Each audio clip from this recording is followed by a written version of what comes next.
I still remember the silence in that room. My father's study smelled like cedar wood and pipe tobacco, the same smell it had carried for 40 years. The afternoon sun cut through the heavy drapes and landed on the mahogany table like a spotlight. I sat on one side. My brother Victor sat on the other, his wife Celeste beside him, with her perfect posture and painted smile. My father, Edmund Whitaker, sat at the head of the table with legal documents in front of him. He slid the papers across to me without looking up. "I've made my decision, Diane," he said. His voice was calm. That was what hurt most. Not anger, not regret, just calm, like reading a grocery list. "I'm giving Victor full control of the family trust, all $950 million. He has the head for business." Victor smiled, not a warm smile, the kind you give when you've already won. I looked at the papers. My hands were steady, but only because I forced them to be. Trustee, Victor Edmund Whitaker. Effective immediately. My name appeared only once, as a secondary beneficiary with no management rights. I set the papers down and looked at my father. He was 81. His hands had age spots. His eyes, once sharp as glass, had softened. But the decision behind them was hard. "Dad," I said quietly, "I've managed every one of our family's properties for 18 years. I sat with Mom through 6 years of illness. I've been at every board meeting, every crisis." "You're too emotional, Diane," he said, just like that. 5 words. Celeste looked at her nails. Victor leaned back in his chair. "I felt the betrayal the way you feel a fall, not at the moment of impact, but in the half-second before, when you know there is no stopping it. 40 years of loyalty reduced to 5 words. My hands trembled as I turned to the signature page. "My name is Diane Whitaker. I am 66 years old. I never married. I never had children. For most people, those facts might sound lonely. For me, they were choices. Choices I made because someone always needed me more than I needed a life of my own." I grew up the older of 2 children in a house where order and duty were treated like religion. My father built the Whitaker family fortune across 3 decades: real estate, private investments, a small chain of regional banks. When I was 24, I turned down a graduate school offer in Boston to stay home and help manage the family's growing portfolio. Victor was 17 then. He was already charming and already difficult. I spent my 30s and 40s working as a hospital administrator during the day and handling family business affairs in the evenings and on weekends. I attended every trust meeting, I filed every annual report, I negotiated leases. I resolved disputes between property managers. When our mother, Irene, was diagnosed with early-stage dementia in her late 70s, I reduced my hospital hours and moved back into the family home for 4 years to help care for her. I bathed her. I sat with her through the hard nights when she didn't know where she was. I held her hand when she died. Victor visited on holidays. Sometimes. When I finally retired from the hospital at 64, I assumed my role in the family would only grow more formal. I had earned it. I had given everything to it. That night after my father's announcement, I sat in my old childhood bedroom. I still kept a room at the family home and stared at the ceiling for hours. The hurt wasn't just about money. It was about being seen, about being told after a lifetime of proof that I still wasn't enough. I did not cry. I made a list. First thing in the morning, I decided I would go to the bank. The Whitaker Family Trust was held at a private bank our grandfather had used since the 1960s. As a named beneficiary, I still had the right to request account statements. I had not exercised that right in over 3 years, mostly because I had trusted the process. That trust was now gone. I drove to the bank the next morning. The branch manager, a careful man named Mr. Aldous, greeted me with polite neutrality. He asked if I would like coffee. I said no. I told him I needed complete account statements for the past 36 months. He hesitated. I reminded him, pleasantly and precisely, that as a named beneficiary, I had full legal standing to request those documents. He excused himself for 15 minutes. When he returned, he handed me a sealed envelope. I sat in a small conference room and opened it. The statements were printed on heavy cream paper, 22 pages in total. I read them the way I used to read hospital budget reports, methodically, line by line, not skipping anything. By page 6, my stomach had dropped. Large transfers, some as high as $4 million, had moved from the trust's main investment account into accounts I did not recognize. The labels were vague: business development, consulting services, capital allocation. There were charges for private aviation totaling over $800,000 in a single year. There were payments to luxury car dealerships. There were wire transfers to a company called Orion Crest Holdings, a name I had never seen in any family document. I counted the suspicious transactions 3 times. Then I added them up. Over $87 million was either missing or moved somewhere it had no business being. My father had no idea. I was certain of that, because I knew my father, and if he had known, the money would still be there. I folded the statements carefully, put them back in the envelope, and drove home. I did not call Victor. I did not call my father. I called an attorney. Her name was Ruth Baxter. She had been recommended to me 2 years earlier by a colleague from the hospital, a woman who had won a complicated estate case against her own siblings, and described Ruth as the most thorough person she had ever sat across a table from.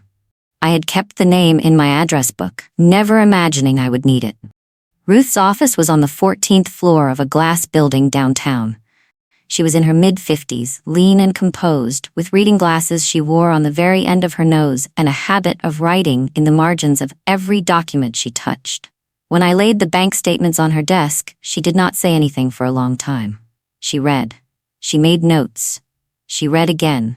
Then she looked up. "You know this is going to be a fight," she said. "I know," I said. She explained the legal landscape carefully.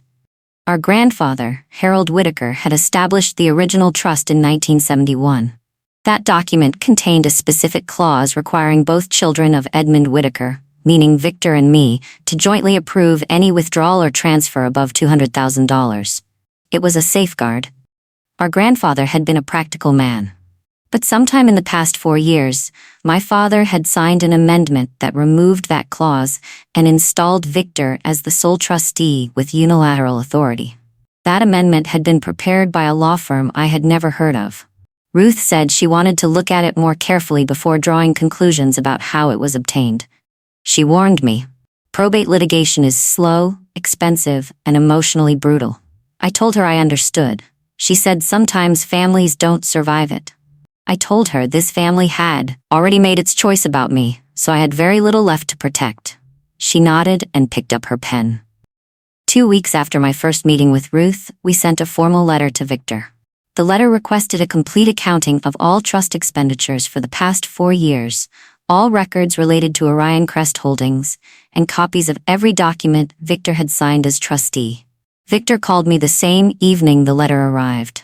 He did not say hello. "What is this?" he said. His voice had the edge of a man who had never expected to be questioned by anyone. "You're going to drag our family through court because Dad didn't give you what you wanted? You're 66 years old, Diane. This is embarrassing." I told him I was simply requesting information I was entitled to as a beneficiary. He called me greedy. He said I had always been jealous of him, even as children. He said I was destroying the legacy our father had built. I let him talk. When he finished, I said quietly, "You'll have 30 days to respond to the letter." Then I hung up. My father called 2 days later. His voicemail was quieter, sadder. He said he was disappointed. He said he had hoped we could handle this privately. He said I was turning a personal family matter into a public spectacle. I sat with that voicemail for a long time before I deleted it. The detailed statements Ruth had ordered through a formal beneficiary request arrived that Friday. She called me that afternoon. Her voice had a different quality. Something tight and controlled, like she was choosing every single word with great care. "Diane," she said, "the number I'm looking at for unaccounted funds is $87.4 million. And that's before we dig deeper. I want you to come in Monday." I said I would be there. That weekend, I watered my mother's rose garden along the east wall of the family home. I needed to do something with my hands. Ruth filed the formal petition in probate court on a Tuesday morning in late October. The petition named Victor as respondent, listed the trust account discrepancies, and requested a full judicial accounting, immediate suspension of Victor's trustee authority pending investigation, and appointment of an independent financial examiner. The initial hearing was set for 3 weeks later. I arrived at the courthouse early and sat in the second row. I wore a dark blue blazer and kept my hands folded in my lap. Ruth sat beside me, her files already organized in neat rows on the table. Victor arrived 20 minutes after us. He came with 4 attorneys. They wore suits that cost more than most people's monthly rent, and walked in like they were arriving at a celebration. Victor nodded at me, the way you nod at a stranger whose face you vaguely recognize. His expression was rehearsed, the calm of someone who had decided to play victim. His lead attorney argued that the petition was frivolous, that Victor had full legal authority as trustee, and that the accounting request was a harassment tactic by a disgruntled family member. He used the word disgruntled 3 times. Ruth did not raise her voice once. She simply laid out the grandfather's original trust language, the suspicious transfer amounts, and the names of companies receiving funds with no documented connection to the trust's purpose. The judge, the Honorable Judge Okafor, asked Victor's team 2 questions. They fumbled both answers. Judge Okafor ordered complete financial transparency within 45 days and scheduled a follow-up hearing. She said the court took trust mismanagement allegations very seriously. As I walked out, Celeste caught up to me in the parking lot. She moved fast in her heeled-at boots. She stopped close enough that I could smell her perfume. "You'll regret this," she said quietly. I looked at her for a moment. Then I walked to my car. Discovery is the part of litigation that most people do not expect. It is not dramatic. It is not loud. It is paper and spreadsheets and depositions and boxes of records that arrive looking perfectly innocent until someone reads them in sequence. Ruth had a forensic accountant on her team, a quiet woman named Dr. Srat, Alicia Frayne, who had spent 22 years untangling financial fraud. Alicia could look at a column of numbers the way a doctor looks at an X-ray. Calm, clinical, reading what others miss. Within the first 2 weeks, Alicia traced the transfers to Orion Crest Holdings. The company was registered in Delaware. The sole director was a man named Warren Fitch, Victor's college roommate and current business partner. Orion Crest had received 14 separate wire transfers from the family trust over 3 years, totaling $41 million. The trust received no documented services, no equity stake, and no audited returns in exchange. There were also private jet charges billed to the trust. The flight manifests showed the passengers were Victor, Celeste, and in several cases, Celeste's parents. The trust was paying for their vacations. Car dealership payments totaling $640,000 bore Victor's signature as trustee. Ruth compiled all of this and brought it to my father. He agreed to meet at the family home, in the same study where he had handed me the papers weeks before. He sat across from Ruth and me, and watched as she walked him through the documents page by page, number by number. He did not interrupt. He did not defend Victor.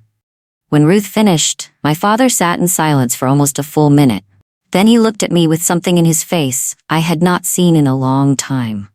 Not quite guilt, but close. More like a man waking up in a familiar room and realizing everything has been moved. "I didn't know," he said. "I know, Dad," I said. Victor must have sensed that the walls were closing, because 3 days after my father saw the evidence, I received a phone call from one of his attorneys. The attorney was polished, friendly, almost warm. The kind of professional warmth that tells you a bad offer is coming. He offered me $15 million to drop the petition, sign a full release, and walk away from any future claims against the trust. $15 million out of $950. I did the math without a calculator. I told him I would think about it. Then I called Ruth and told her what they had offered. She was quiet for a moment. "They wouldn't offer $15 million if they weren't scared," she said. "Let me tell you what I found this morning." Victor had kept records. That was the thing about him. He was arrogant enough to believe he would never get caught, and meticulous enough to write everything down. His mistake was keeping those records in a cloud storage account that was connected to a trust-owned device. When the court ordered access to all trust-related digital records, that account came with it. Inside it, Alicia found a second set of books. Victor had been maintaining 2 separate financial logs. The first was the official one. The one he showed my father. The one that went to the bank. The one that looked clean. The second was his private record. The one where he tracked the actual movement of money in plain language. It listed every transfer, every recipient, every date. It was essentially a confession organized into columns. The real missing amount, according to this second set of books, was not $87 million. It was $142 million. I sat very still when Ruth told me that number. I thought about my father's face during that study meeting. I thought about Celeste's smirk. I thought about 40 years. "We are not settling," I said. Ruth said, "I know. My father had a mild stroke 12 days after Ruth showed him the hidden records. He was found by the housekeeper on a Thursday morning, sitting in his chair in the study, unable to move his left arm and slurring his words. The paramedics arrived quickly. He was in the hospital for 8 days. The doctor said it was not severe, there was no permanent damage, but at 81 years old, any stroke is a serious event, and the road to recovery is slow. Victor called me from the hospital waiting room. He was crying, or performing crying. With Victor, I had long since stopped being certain which was which. He said this was my fault. He said the stress of the case had caused our father's stroke. He said I was willing to kill our father for money. I was standing in the hospital corridor when he said that. I looked at the linoleum floor and breathed slowly for a count of 3. "Victor," I said, "what caused this situation is not my petition. What caused this is what you did." He hung up. Over the next 2 weeks, family members started calling me. Cousins I hadn't spoken to in years. 2 of my father's old friends. Our father's sister, Aunt Bernadette, who lived in Sarasota, called to tell me I was tearing the family apart and should consider settling for everyone's sake. I listened to each person with patience. I did not argue. I said the same thing to each. The courts will tell us what's true. Please wait for that. Most of them were not satisfied with that answer. I visited my father in the hospital every day. I brought him the newspaper and sat by the window while he rested. On the 4th day, he reached over and patted my hand and said, very quietly, "I'm sorry, Diane." I held his hand and didn't say anything. That was enough. By the second major hearing, the courtroom had a different atmosphere. The first hearing had felt like a procedural formality. This one had the tight, charged quality of a room where important things were about to happen.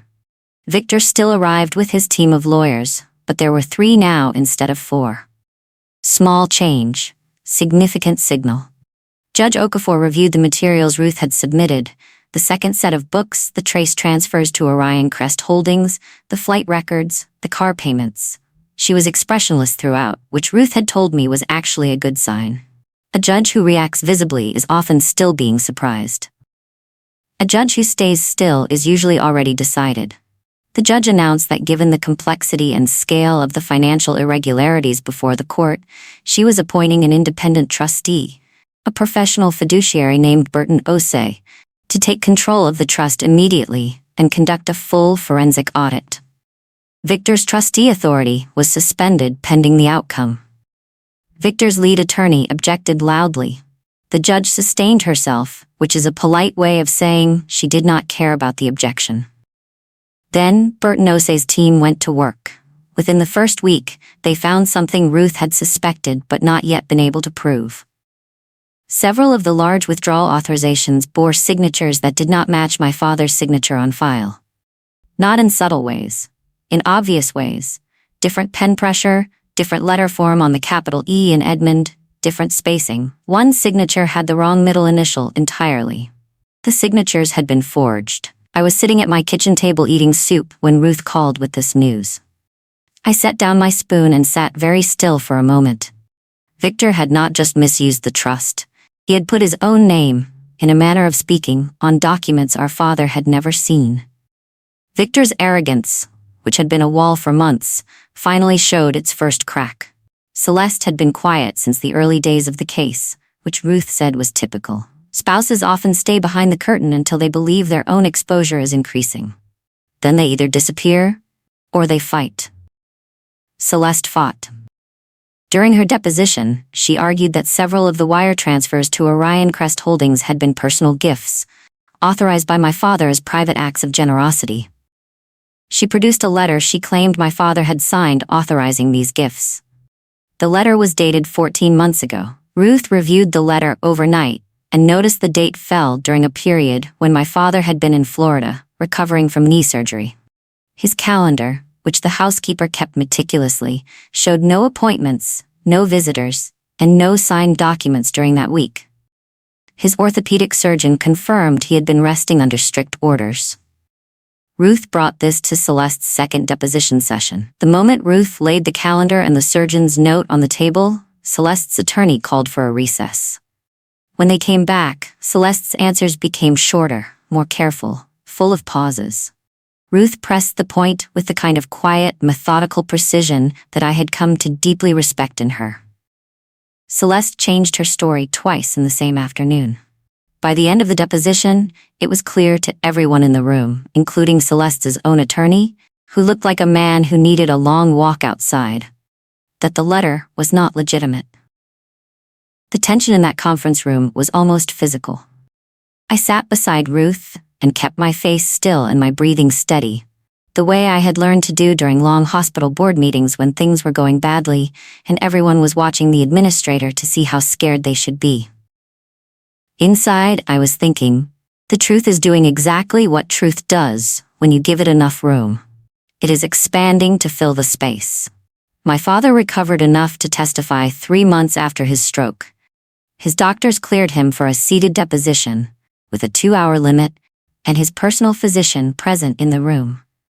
Ruth had prepared him carefully, walking through the questions in advance, making sure he understood the process and that he was not being asked to do anything that would harm his health. He arrived in a dark suit and his good shoes, the way he always dressed when something mattered. He was thinner than before his stroke. His left hand still trembled slightly. But his mind was clear, and his voice, when it came, was steady. He testified that he had not understood the full implications of the trust amendment he had signed 3 years ago. He said Victor had told him the amendment was an administrative update, a simplification of paperwork, and that nothing significant was changing. He had signed it on that basis, trusting his son. He testified that he had never authorized transfers to Orion Crest Holdings. He had never heard of the company until Ruth showed him the records.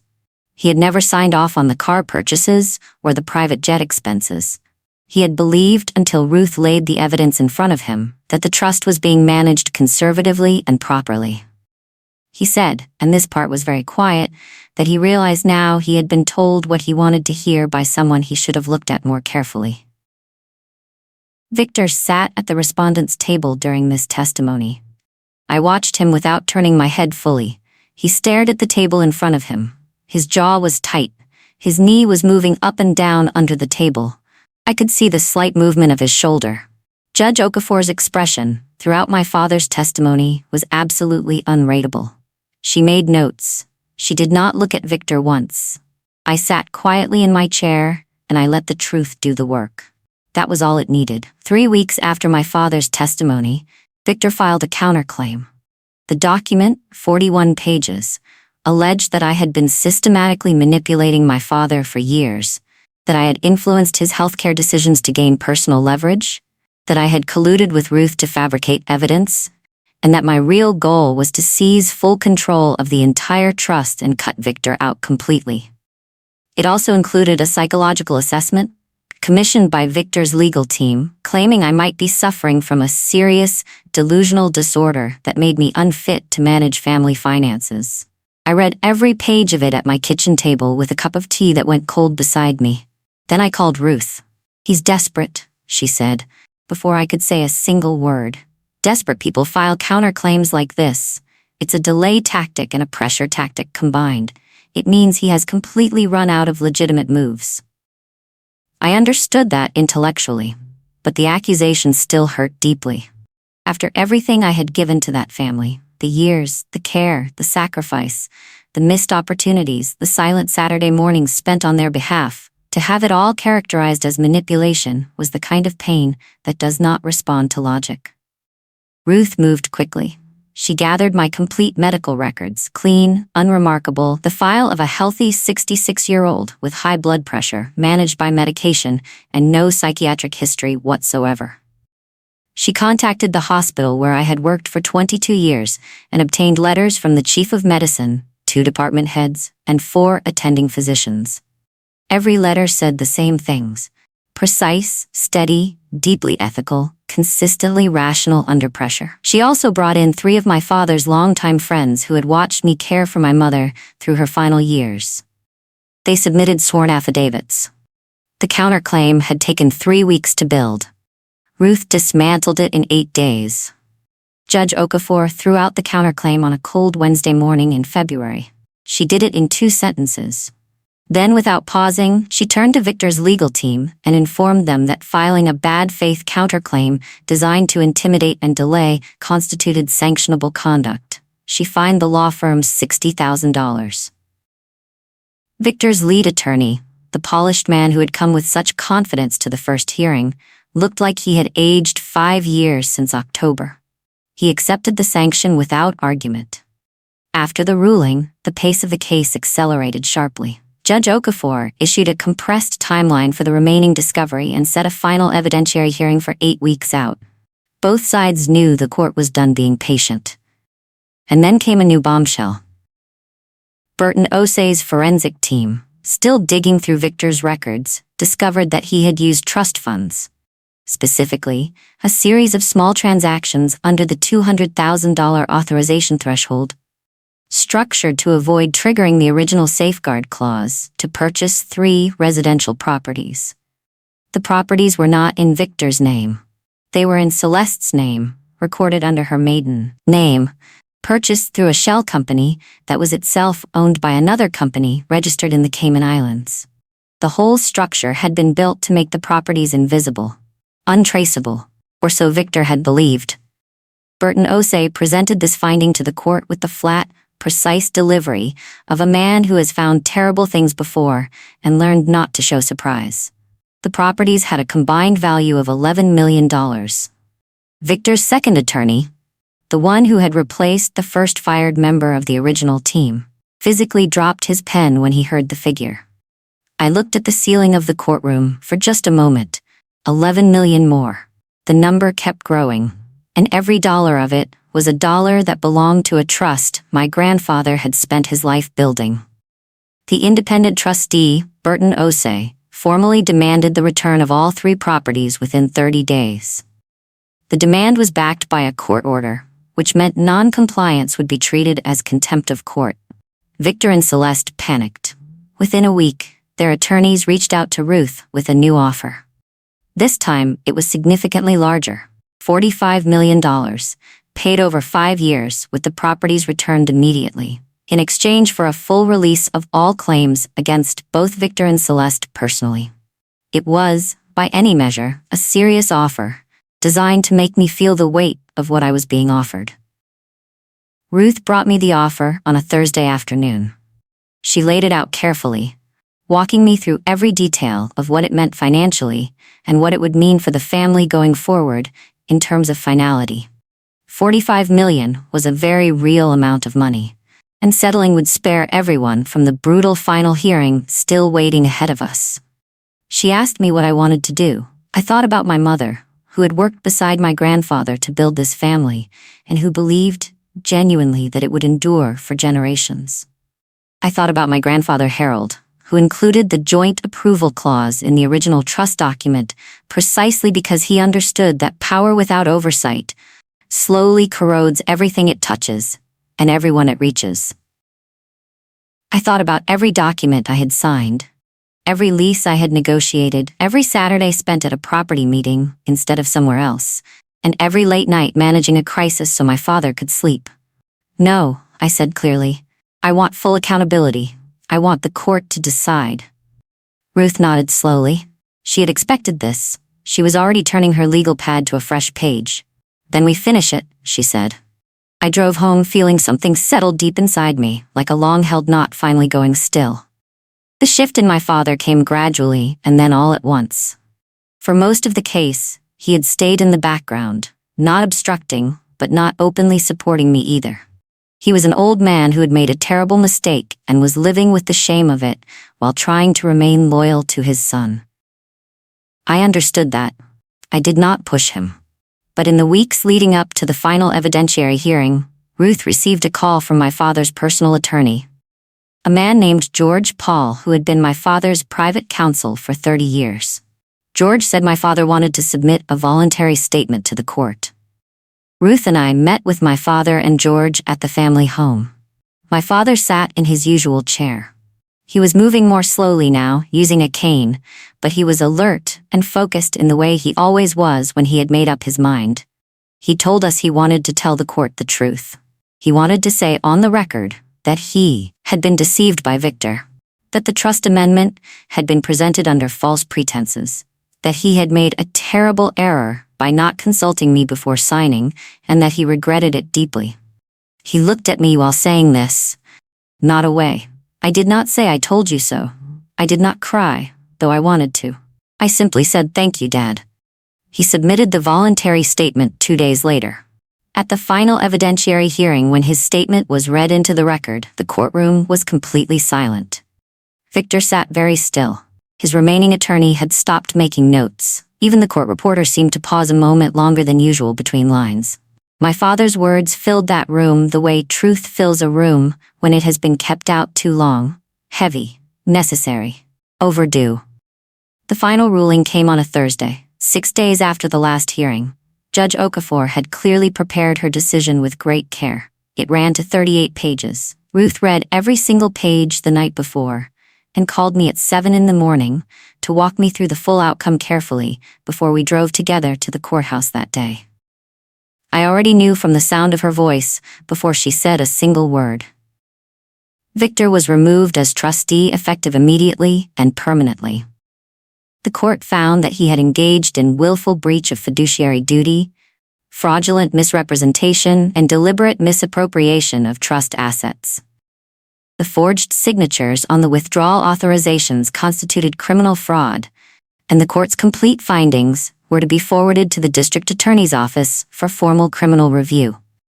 He was ordered to repay $168 million to the trust, with statutory interest, on a structured repayment schedule approved by Burton Osei. The 3 properties registered in Celeste's name were to be transferred directly back to the trust immediately. The offshore accounts, which Alicia and Burton's team had fully traced through months of careful, meticulous investigation, were to be frozen and returned pending international legal proceedings. The trust itself was placed under permanent management of a neutral professional trustee, with Victor and me remaining as equal beneficiaries. No unilateral action could be taken without both beneficiaries' written agreement, restoring the spirit of our grandfather's original document. I sat in the front row of the courtroom and listened to the judge read her ruling aloud. I kept my hands folded in my lap. I did not smile or react visibly. Ruth put her hand briefly on my arm when the judge finished. Outside the courthouse, in the cold morning air, I stood for a moment and looked up at the gray, still sky that makes no promises. It was absolutely perfect. The months that followed the ruling were quiet, in a way I had not felt in over a year. Victor had to move fast. The repayment order required an initial lump sum within 90 days, and his personal liquidity was not what it had been before the court froze his accounts and recovered the hidden assets. He put his mansion on the market within 3 weeks of the ruling. It was a large property in the hills. 6 bedrooms, a pool, a 4-car garage. It sold in 45 days for just under $4 million. He also sold 3 of the luxury cars, a boat he kept at a marina, and a piece of commercial real estate he had purchased in his own name. The arrogance I had watched for my entire adult life, that particular quality in Victor that made him walk into every room like he had already won, was simply gone. I did not feel satisfied by that exactly. I felt something closer to grief. He was still my brother. He had simply chosen to become someone I could not protect. Celeste left him about 6 weeks after the ruling. She did not make a dramatic departure. She simply was not there one day. Victor's housekeeper told a mutual acquaintance that Celeste had moved to her parents' home in Connecticut. Neither Victor nor Celeste ever publicly explained the separation. I crossed paths with Victor outside the courthouse one afternoon when I had come in to sign some paperwork with Ruth. He was thinner. He was wearing a coat I recognized from years ago. He looked at me across the parking lot, and for a moment neither of us moved. Then he looked away and walked to his car, a modest sedan I had never seen before. I watched him go, and I thought about the little boy in the photographs on my father's wall. The one with gap teeth and sun-squinted eyes. That boy had been real. What he grew into was a choice. The trust began restoring its value within the first quarter under Burton Osei's management. The original investments, the ones Victor had left untouched because they were too public to manipulate, had continued growing, and with the recovered funds being reabsorbed, the financial picture improved faster than Ruth's most optimistic projection. I received my first distribution in the spring. It was not an enormous amount relative to the trust's overall value, but it was mine, and it was clean, and it came with a full accounting statement that I read carefully before putting it away. I had been thinking for months about what I wanted to do with the first money that came to me from this trust that I had fought so hard to protect. I had been thinking about my grandfather Harold, who had built this family's foundation with the kind of patient, steady work that never makes headlines. I had been thinking about the healthcare workers I had managed for 22 years, the nurses who worked double shifts, the medical technicians who never got recognition, the administrators who stayed late every Friday to make sure the files were right. I used a portion of that first distribution to establish the Harold Whitaker Foundation for Retired Healthcare Workers. The foundation provides modest but meaningful financial support to healthcare professionals over 60 who have retired with inadequate savings. It funds annual wellness retreats, offers legal assistance for estate planning, and provides small emergency grants for medical costs that retirement income does not cover. I named it after my grandfather, not myself. He would have liked that. He was the kind of man who built things to last, quietly, and put other people's names on the door. The day the foundation received its certification, I sat in my garden with a glass of iced tea and felt something I had not allowed myself to feel in a long time. Healed. Almost. Just when I had begun to believe we had reached the end of the financial unraveling, Alicia Frayne called Ruth with one more finding. It was a Tuesday morning, 9 months after the final ruling. Alicia had been conducting the final reconciliation audit, the last pass through all recovered accounts, to ensure nothing remained outstanding.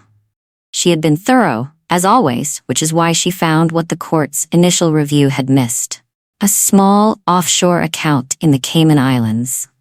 Separate from the others they had already recovered. It held $9,200,000, accumulated over 2 years through transfers so small and so frequent that they had initially appeared to be routine currency management transactions.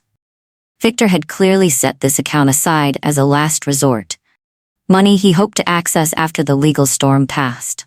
Ruth moved immediately. She filed for an emergency recovery order before Victor's attorneys could argue that the account fell outside the court's jurisdiction. Judge Okafor granted the order within 48 hours, and the international transfer was initiated before Victor had even been formally notified of the finding. I found out when Ruth called me at home on a Wednesday evening.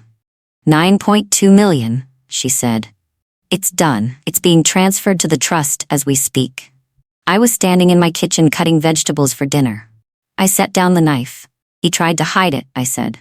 Not as a question. Of course he did, Ruth said. But he ran out of places to hide. I thanked her and hung up. Then I stood in my kitchen for a moment in the quiet house, listening to the sound of nothing much, and I thought about the fact that Victor had planned for failure. He had always planned for failure. He just had not planned for a sister who read account statements. I picked up the knife and finished cutting the vegetables. He came to my door on a Saturday evening in November, just after dark. I was reading in the living room when the doorbell rang. I was not expecting anyone. I opened the door and Victor was standing on my porch in a heavy coat, hands in his pockets, looking at the doormat rather than at me. He had lost weight. His face, which had always carried a kind of polished energy, was simply tired now. "Can I come in?" he asked. I thought about it for a moment. Then I stepped back and held the door open. He sat in the chair across from me, the chair that had been our mother's favorite, and he looked around the room as if reacquainting himself with it. He had grown up in this house too. He said he was struggling with the repayment schedule. The monthly amounts were significant, and his current income, some financial consulting work, a careful way of describing a diminished career, was not always enough to cover everything. He was asking if there was anything that could be done to adjust the timeline. I listened to all of it. I told him the repayment schedule had been set by the court, and that I had no authority to modify it, and that even if I did, I would not, because the structure existed to protect the trust beneficiaries, including both of us. I told him that if his situation was genuinely untenable, he could petition the court for a formal adjustment, and that Burton Osei would review the request. I said I would not oppose a reasonable modification if the numbers justified it. He nodded. He did not thank me. He looked at the floor. "I was wrong," he said finally. The words sounded unfamiliar in his mouth, like a phrase in a language he had never learned. I knew it was wrong. I just thought. He stopped. "You thought you wouldn't get caught," I said. He didn't disagree. My father died on a Tuesday morning in early spring, 5 months after Victor's visit to my door. He was in his bed at home, which was how he had said he wanted it when the doctors began speaking in longer-term terms about his prognosis. The housekeeper found him peaceful, the way people say when they mean there was no distress visible at the end. He was 82 years old. I sat with him for the last 2 weeks. I slept in the room next to his, there each morning when he woke, and each evening when the light changed in the windows. I held his hand on the last day. I don't know if he knew I was there, but I was there. He had prepared a letter, written by hand in the weeks after the final hearing, when he still had the energy and clarity for it. His attorney George delivered it 3 days after the funeral. I read it alone, at the kitchen table. Early in the morning, he wrote that he had known, for most of my life, what I had given to this family. He wrote that he had allowed himself to be convinced in his old age that loyalty was weakness and sentiment was risk, and that he had let that belief be used against him. He wrote that the greatest error of his life was not the trust amendment. It was the moment he looked his daughter in the eyes and told her she was too emotional to be trusted. He asked me to protect the family legacy, not to grow it or defend it, but to protect the spirit of it, the part that was about more than money. He said he believed I was the only one who had always understood what that meant. I folded the letter carefully and placed it in the cedar box where I keep the things that matter most. Then I went outside and sat in my mother's garden for a long time. The repayment checks arrived monthly, processed through Burton Osei's office, and deposited directly into the trust. Each one was accompanied by a formal accounting statement, amount received, current balance toward total obligation, projected completion date. Victor was paying, not quickly, not without difficulty, but consistently. He had moved into a 2-bedroom house on the east side of the city, in a neighborhood that was respectable but modest, the kind of place where people mow their own lawns and park their own cars. I knew this not because I was watching him, but because Aunt Bernadette, who had come around to my side of things after the final ruling, mentioned it during one of her calls. I did not seek information about Victor. I did not avoid it either. I simply received what came naturally and filed it somewhere without weight. The anger I had expected to feel, the prolonged, satisfying burn of vindication, never really arrived. What replaced it was something quieter, a sense of equilibrium, the knowledge that the ground was level now and that I was standing on it. Bernadette told me that Victor had resumed some kind of professional work, that he was quieter now, that he had started attending church again, which he had not done since childhood. She said he seemed genuinely changed, though she added quickly that she was not asking me to forgive anything on any particular timeline. I told her forgiveness was something I was thinking about slowly. That was true. Forgiveness is not the same as forgetting, and it is not the same as trust, and it is not something that benefits the other person so much as it benefits the person doing the forgiving. I had learned that during the years of the lawsuit, when carrying the weight of the betrayal was simply one more thing I had to manage. The checks kept coming, the trust kept growing, the world kept turning. I live in the family home now. It is mine outright. My father left it to me in his will, entirely separate from the trust. Victor received the mountain cottage where we had vacationed as children, a decision that, under the circumstances, I considered generous. The house is large for one person. I do not mind. I have filled it the way a person fills a space when they finally have room. Books I never had time to read, proper cooking equipment, music in the evenings instead of silence. My mother's garden along the east wall had grown wild during the years of the lawsuit. I cleared it carefully over 2 weeks, pulling weeds and finding the roses that had survived underneath everything. Most of them had. Roses are harder than they look. I planted 12 new bushes. The variety my mother liked best, a deep red called Mr. Lincoln that blooms late into autumn. I labeled each one with a small wooden stake the way she used to. On the first morning, they were all in the ground. I stood at the edge of the garden with my coffee and felt her there, the way you feel people who are gone when you are in the places they loved. I also started traveling. This was the promise I had made to myself for 20 years and never kept. I went to Portugal first. The light was unusual, exactly as I had always heard. I spent 2 weeks walking the coast and sitting in small cafes where no one knew anything about me or the Whitaker family. I was simply a woman in Lisbon, watching the river.